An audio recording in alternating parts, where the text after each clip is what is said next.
Hello friends, welcome to fail to rail channel. দেখো, technician RRB টেকনিশিয়ানের ফর্মটা বেরোয় এবং আমি একটা ভিডিও তোমাদের কাছে প্রেজেন্ট করি, যেখানে আমি তোমাদেরকে তোমাদের ছোটো ছোটো ডাউট যেগুলো থাকে সেগুলো নিয়ে আমি উত্তর দিয়েছিলাম। সেগুলো আমার নিজের মন থেকেই করা প্রশ্ন ছিল এবং আমি সেগুলোর উত্তর দিয়েছিলাম। এবার সেই ভিডিওতে নানান রকমের কমেন্ট আসছে যে দাদা, সায়েন্স কোথা থেকে পড়বো, এক্সাম সেন্টার কোথায় পড়বে, বাংলা ভাষায় কি পরীক্ষা হবে, একের বেশি কি ফর্ম ফিল আপ করতে পারবো, ভোকেশনাল পাসেরা কি অ্যাপ্লাই করতে পারবে। তো এই ধরনের নানান প্রশ্ন তোমরা কমেন্টে করছো। তো এই প্রশ্নগুলো আমার মনে হয় অনেকের মনেই আসছে এবং এই প্রশ্নের উত্তরগুলো শুনলে, মানে এখন যেগুলো আলোচনা করব সেগুলো শুনলে আশা করছি ম্যাক্সিমাম ছেলে মেয়েদের ডাউট ক্লিয়ার হয়ে যাবে, কারণ এই এই প্রশ্নগুলোই আমাদের বেশিরভাগ মনে এসে থাকে। ঠিক আছে, তো এখানে দেখো এক এক আমি উত্তর দেবো তোমাদেরকে। আশা করছি তোমাদের বিভিন্ন যে প্রশ্নগুলো মনে রয়েছে, সন্দেহগুলো রয়েছে, সেগুলো দূর হবে। তো দেখো, প্রথমেই বলছে যে সায়েন্স কোথা থেকে পড়বো দাদা। তো তার আগে বলি, সায়েন্স কোথা থেকে পড়বে সেটা বলার আগে তোমাকে জানতে হবে যে সায়েন্সের যে সিলেবাসটা এরা দিয়েছে, জারি করেছে, সেখানে কী রিকোয়ারমেন্ট রয়েছে সেটা আগে তোমায় দেখতে হবে। তোমরা কেউ নোটিফিকেশান ভালো করে পড়ো না। নোটিফিকেশানের পিডিএফ ডাউনলোড করো ওয়েবসাইটে গিয়ে বা যেখান থেকে হোক, তুমি জোগাড় করো সেটা এবং সেটা পড়ো আগে। একটা পার্টিকুলার সায়েন্সের বইয়ের নাম বলে দেবো এবং তুমি সেটা পড়লেই যে তুমি চাকরি পেয়ে যাবে, এটা হবে না। তো তোমাকে সিলেবাসে কী রিকোয়ারমেন্ট রয়েছে সেটা দেখতে হবে। তো দেখো, আমি তোমাদেরকে সিলেবাসটা খুলে দেখাচ্ছি যে কী পড়তে হবে, তারপরে তুমি নিজেই বুঝে যাবে যে তোমাকে কোথা থেকে পড়তে হবে, কী বই পড়তে হবে। বাকি আমি টুকটাক কিছু সাজেস্ট তোমাদের করেই দেবো। তো দেখো, যারা লেভেল তোমার 5 অর্থাৎ টেকনিশিয়ান গ্রেড 1-এ অ্যাপ্লাই করবে, সেখানে সিলেবাসটা কী রয়েছে, বেসিক সায়েন্স অ্যান্ড ইঞ্জিনিয়ারিং বলে যে সিলেবাসটা দিয়েছে, সেখানে তোমাদের দেখো ফিজিক্স ফান্ডামেন্টালস থেকে তোমার unit measurement, mass, weight, density, work power, energy, speed, velocity, heat, temperature, electricity, magnetism, electric charge, field intensity, electric potential difference. তার মানে কি, পুরো ব্যাপারটাই কিন্তু এখানে ফিজিক্স পড়তে হচ্ছে তোমাকে। ঠিক আছে, যেটা তোমার এএলপির যে সিলেবাসটা রয়েছে না, বেসিক সায়েন্স অ্যান্ড ইঞ্জিনিয়ারিংয়ের, সেটাই পড়তে হচ্ছে। শুধু এএলপির ওখানে কী ছিল, ওখানে ড্রয়িংয়ের পোর্শনটা অ্যাড করা ছিল যে তোমাকে ড্রয়িং থেকেও পড়তে হবে, ইঞ্জিনিয়ারিং ড্রয়িং। কিন্তু এখানে দেখো, তুমি পুরো সিলেবাসটা পড়ে দেখো, আমি শেষ অবধি পড়েছিলাম, দেখে আমি বুঝেছি কোথাও ড্রয়িংয়ের কথা উল্লেখ নেই। মানে তোমাকে ড্রয়িং পড়তে হবে না, যেটা তোমাদের সবার ডাউট যে ড্রয়িং পড়তে হবে কি না। ড্রয়িং নিয়ে তোমাদের এখানে মাথা ব্যথা করার কোনো দরকার নেই। ঠিক আছে, এবং ডিটেল সিলেবাসটা তোমরা দেখতে পেলে। এছাড়া পরীক্ষার প্যাটার্ন এর আগেও বলেছি যে জেনারেল অ্যাওয়ারনেস 10 নম্বর, মানে কারেন্ট অ্যাফেয়ার্স এবং জিকে থেকে থাকবে কোয়েশ্চেন। জিআই বা রিজনিং থাকবে 15 নম্বর। Basic of computer and application, কম্পিউটারের নোট অলরেডি আমি আমাদের টেলিগ্রাম চ্যানেল ফেল টু রেলে পিডিএফ, আমার হাতের তৈরি নোট এলপির সময় আমি তৈরি করেছিলাম, পড়েছিলাম। সেই নোটটা আমি দিয়েছি, প্রিন্ট আউট করে সেটা পড়তে পারো, ফ্রি অফ কস্ট, কোনো টাকা লাগবে না, যাবে ডাউনলোড করে পড়বে। ঠিক আছে, তো কম্পিউটার থেকে 20 নম্বর থাকছে, ম্যাথামেটিক্স 20 নম্বর থাকছে, আর বেসিক সায়েন্স অ্যান্ড ইঞ্জিনিয়ারিং থেকে 35 নম্বর, সব থেকে বেশি ওয়েটেজ কিন্তু এখান থেকেই থাকছে। এবং ডিটেল সিলেবাসটা তোমরা দেখতে পেলে। ফিজিক্সের একদম মোটা মোটা চ্যাপ্টার রয়েছে, তোমাকে যেহেতু এখানে বিএসসি কোয়ালিফিকেশান রয়েছে, ডিগ্রি কোয়ালিফিকেশান রয়েছে, তোমাকে সেই লেভেলের সায়েন্স পড়তে হবে। তবে তুমি চেষ্টা করবে উচ্চ মাধ্যমিক লেভেলের সায়েন্সটা কভার করার, 10th লেভেলের এবং উচ্চ মাধ্যমিক লেভেলের সায়েন্সটাকে কভার করার চেষ্টা করবে।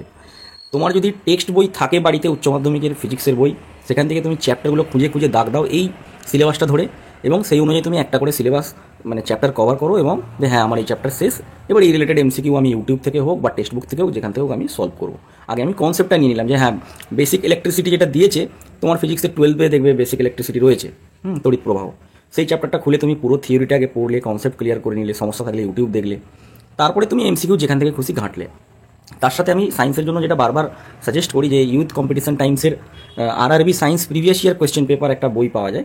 সেখান থেকে তোমরা প্রিভিয়াস ইয়ার যত 2018-19 যে এক্সামগুলো হয়েছে, এএলপি, টেকনিশিয়ান, আরপিএফ, এনটিপিসি, সেখানে যে সায়েন্সের কোয়েশ্চেনগুলো সব কালেকশন রয়েছে, সেটা তুমি আগে কনসেপ্ট ক্লিয়ার করো। ঠিক আছে, তো আশা করছি সায়েন্সের ব্যাপারটা তোমাদের পুরো ক্লিয়ার হয়ে গেল। এবার লেভেল তোমার 2 যেটা রয়েছে, লেভেল 2-এ তোমার যেটা গ্রেড 3 টেকনিশিয়ান, তারা সায়েন্সের জন্য কী পড়বে। দেখো, এখানে তাদের সায়েন্সের জন্য বলে দিয়েছে। দেখো, এখানে জেনারেল সায়েন্স লেখা রয়েছে। জেনারেল সায়েন্সে কী বলছে, the syllabus under this shall cover physics, chemistry and life science of 10th standard level. অর্থাৎ মাধ্যমিক লেভেলের 10th লেভেলের তোমাকে ফিজিক্স, কেমিস্ট্রি, বায়োলজি বা লাইফ সায়েন্স তোমাকে পড়তে হবে। ঠিক আছে, একজন কমেন্টে করেছিল যে বায়োলজি কি পড়তে হবে, দেখো এখানে লাইফ সায়েন্স বলেই দিয়েছে, তাহলে তোমাকে কিন্তু পড়তে হবে physics, chemistry, life science 10th standard তোমাকে পড়তে হবে। এবং এর জন্য তুমি সেই একই স্ট্র্যাটেজি ফলো করবে যে স্ট্র্যাটেজি আমি একটু আগে গ্রেড 1-এর জন্য বললাম। ঠিক আছে, তো সায়েন্স নিয়ে সমস্যা সমাধান হলো। নেক্সট প্রশ্ন রয়েছে যে ভোকেশনাল যারা পাস করেছে, ভোকেশনাল উচ্চ মাধ্যমিক 10+2 যারা পাস করেছে, তারা কি অ্যাপ্লাই করতে পারবে। তো এখানে দেখবে technician grade 3 SNT signal and telecommunication ডিপার্টমেন্টে কিছু কিছু ভ্যাকেন্সি রয়েছে, যেখানে কোয়ালিফিকেশান একটা চাওয়া হয়েছে যে 10+2 উইথ ম্যাথ এবং ফিজিক্স থাকতে হবে। এবার ভোকেশনালে আমার বিষয়টা এখন কি রয়েছে জানতে হবে, যে ভোকেশনালে তোমার ফিজিক্স এবং ম্যাথটা কি মেন সাবজেক্টের মধ্যে ছিল, যেটা ইন জেনারেল যারা সায়েন্স নিয়ে পড়াশোনা করে তাদের যেরকম সিলেবাস রয়েছে বা তারা যেরকমভাবে পড়েছে, তোমাদের ভোকেশনালও যদি তোমার মেন সাবজেক্টের মধ্যেই ওগুলো থাকে ফিজিক্স এবং ম্যাথ, তাহলে তুমি নিশ্চয়ই অ্যাপ্লাই করতে পারবে, কারণ বলেছে 10+2 উইথ ম্যাথ ফিজিক্স। ঠিক আছে, আমার যেটুকু মনে হচ্ছে, এবার আমি কনফার্ম বলতে পারবো না, কিন্তু এরা যেটা চেয়েছে কোয়ালিফিকেশানে, ঠিক আছে, সেই অনুযায়ী তুমি অ্যাপ্লাই করতে পারবে। আমি তোমাকে দেখিয়েও দিচ্ছি বিষয়টা। তাহলে তো এখানে দেখো টেকনিশিয়ান 15 নম্বর পয়েন্টে technician grade 3 SNT signal and telecommunication, এখানে B1 স্ট্যান্ডার্ড লাগবে মেডিকেলের। এখানে দেখো কোয়ালিফিকেশান কি বলেছে, ম্যাট্রিকুলেশন অর তার সঙ্গে বলছে ITI থাকতে হবে। ঠিক আছে, মাধ্যমিক তার সঙ্গে ITI, এছাড়া যেটা অন্যান্য পোস্টে রয়েছে যে NCVT SCVT থেকে তোমার ITI অথবা তোমার অ্যাপ্রেন্টিস এসব বলেছে। কিন্তু দেখো তুমি পয়েন্ট বিতে একটা কথা লেখা রয়েছে 10+2 উইথ ফিজিক্স অ্যান্ড ম্যাথ, অর্থাৎ 10+2 সেক্ষেত্রে তোমার ফিজিক্স এবং ম্যাথ সাবজেক্টটা থাকতে হবে। ঠিক আছে, তো সেই অনুযায়ী আমার মনে হয় ভোকেশনালরাও অ্যাপ্লাই করতে পারবে। ঠিক আছে, বাকি তোমরা ওয়েবসাইটে গিয়ে RRB যে ওয়েবসাইটে তুমি অ্যাপ্লাই করবে সেখানে হেল্প ডেস্ক থাকে, সেখানে তুমি ইমেল করতে পারো, ইমেল করেও তুমি তোমার প্রশ্ন পাঠাতে পারো, ওরা কিন্তু রিপ্লাই করে। ঠিক আছে, নেক্সট প্রশ্ন বলছে এক্সাম সেন্টার কোথায় পড়বে, অনেকের ডাউট এক্সাম সেন্টার কোথায় পড়বে। তো দেখো লাস্ট যে রেলের এক্সামগুলো হয়েছে সেখানে দেখা গেছে তোমার 300 কিলোমিটার রেঞ্জের মধ্যে এক্সাম সেন্টার দিয়েছে, তবে এটা আমি কনফার্ম বলতে পারবো না, কারণ নোটিফিকেশানে কোথাও আমি দেখতে পাইনি যে কোথায় এক্সাম সেন্টার পড়বে না পড়বে এই ব্যাপারে, মানে আমি খুঁজে পাইনি। তোমরা একটু ভালো করে পড়ে দেখতে পারো। তবে আমি যখন ALP অ্যাপ্লাই করেছিলাম ভুবনেশ্বর বোর্ডে, আমি ভুবনেশ্বরে অ্যাপ্লাই করেছিলাম, অনেকের প্রশ্ন দাদা আমি মুম্বাই অ্যাপ্লাই করবো, তাহলে আমার কি এক্সাম মুম্বাইয়ে পড়বে? তো দেখো আমি আমার প্র্যাকটিক্যাল অভিজ্ঞতা থেকে বলছি, আমার ALP আমি অ্যাপ্লাই করেছিলাম ভুবনেশ্বর বোর্ডে, আমার প্রিলিমস পরীক্ষা হয়েছিল কলকাতায় TCS গীতবিতানে, আবার আমার মেন্স পরীক্ষা হয়েছিল ভুবনেশ্বরে, আর আমার সাইকো পরীক্ষা হয়েছিল আবার কলকাতায়। বুঝতে পারলে? তাহলে এটা কিন্তু আমি শিওর তোমাদের বলতে পারবো না যে কোথায় পড়বে। তবে এখন নতুন যে লেটেস্ট এক্সামগুলো হচ্ছে রেলের, মানে হয়েছে লাস্ট যে এক্সাম হয়েছে, সেক্ষেত্রে দেখা গেছে তুমি যেখানে অ্যাপ্লাই করছো, যে বোর্ডে অ্যাপ্লাই করছো, মোটামুটি তার আশপাশেই সিট দিচ্ছে। যেমন কলকাতায় ধরো তুমি অ্যাপ্লাই করেছো, তো কলকাতা আশেপাশেই তোমাকে সিট দিচ্ছে, এরকম হয়েছে। এবার আমার যে প্র্যাকটিক্যাল যে আমার সঙ্গে ঘটেছে সেটা আমি তোমাদেরকে বললাম। পারফেক্ট আমি বলতে পারবো না যে এক্সাম সেন্টার তোমার কোথায় পড়বে। ঠিক আছে, সেটা বাড়ির কাছেও পড়তে পারে আবার দূরেও পড়তে পারে। নেক্সট প্রশ্ন হচ্ছে দাদা বাংলা ভাষায় কি পরীক্ষা হবে? এই প্রশ্নটা আমার মনে হয় তার হয়তো একদমই জানা নেই, কারণ রেলের এক্সাম এখন কিন্তু অনেকগুলো রিজনাল ল্যাঙ্গুয়েজে থাকে। ঠিক আছে, বাংলা তোমার ল্যাঙ্গুয়েজ তুমি দেখতে পাবে অপশানে মানে থাকে। তো তুমি তোমার যখন ফর্ম ফিল আপ করবে তুমি ল্যাঙ্গুয়েজ সিলেক্ট করবে, যে তোমার এক্সাম ল্যাঙ্গুয়েজ তুমি বেঙ্গলি সিলেক্ট করবে, তাহলে তোমার কোয়েশ্চেনগুলো বাংলায় আসবে। ঠিক আছে, রেলে এখন এই অপশানটা খুলে গেছে যে রিজিওনাল ল্যাঙ্গুয়েজে পরীক্ষা দেওয়া, মানে তোমার যে নিজের ল্যাঙ্গুয়েজ ওয়েস্ট বেঙ্গলে যেমন বাংলা, তো বাংলায় তুমি পরীক্ষা দিতে পারবে। ঠিক আছে, বাংলা অপশান কিন্তু রয়েছে। এরপরে একের বেশি ফর্ম ফিল আপ কি করা যাবে?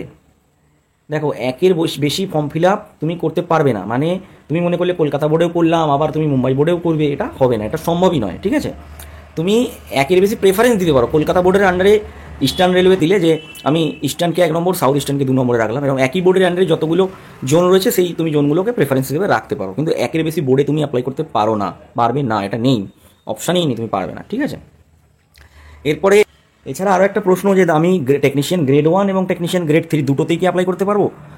দেখো তোমার যদি টেকনিশিয়ান গ্রেড 1-এর যে কোয়ালিফিকেশান চাইছে আর গ্রেড 3-তে যে কোয়ালিফিকেশান চাইছে, সেই দুটোই যদি তোমার কাছে থাকে, তাহলে তুমি কিন্তু ফর্ম ফিল আপ একবারই করবে। আমার মনে হয় তুমি ফর্ম ফিল আপ একবারই করবে, কিন্তু সেখানে প্রেফারেন্স চাইবে তোমার থেকে যে কোন পোস্টটা তুমি কোথায় রাখছো। ঠিক আছে, যেমন যাদের ITI আমাদের সময় কী ছিল, ALP টেকনিশিয়ান একসঙ্গে ফর্ম বেরিয়েছিল, এবার যাদের ITI রয়েছে তাদের কাছে প্রেফারেন্স চাইছিল যে তুমি ALPকে 1 নম্বরে রাখবে নাকি টেকনিশিয়ানকে 1 নম্বরে রাখবে, 1, 2 এরকম তোমাকে প্রেফারেন্স দিতে হচ্ছিল। ঠিক আছে, কারণ ITIরা ALPর জন্য এলিজিবল ছিল, টেকনিশিয়ানের জন্য এলিজিবল ছিল, যার ফলে তাকে ফর্ম ফিল আপ একবারই করতে হচ্ছিল, কিন্তু প্রিফারেন্স তাকে দিতে হচ্ছিল যে সে কোনটাকে কোন পজিশনে রাখবে। তো এখানেও তোমার যদি এলিজিবিলিটি রয়েছে তাহলে তুমি অ্যাপ্লাই করবে, তোমাকে আশা করছি প্রেফারেন্স দেবে। ঠিক আছে, যে কোথায় তুমি কোনটাকে রাখতে চাইছো।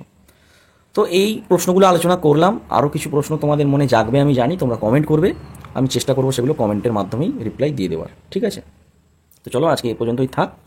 ভালো লাগলে ভিডিওটা তোমরা লাইক করবে এবং বন্ধুদের সাথে শেয়ার করবে, নতুন হয়ে থাকলে চ্যানেলটাকে সাবস্ক্রাইব করে রাখবে।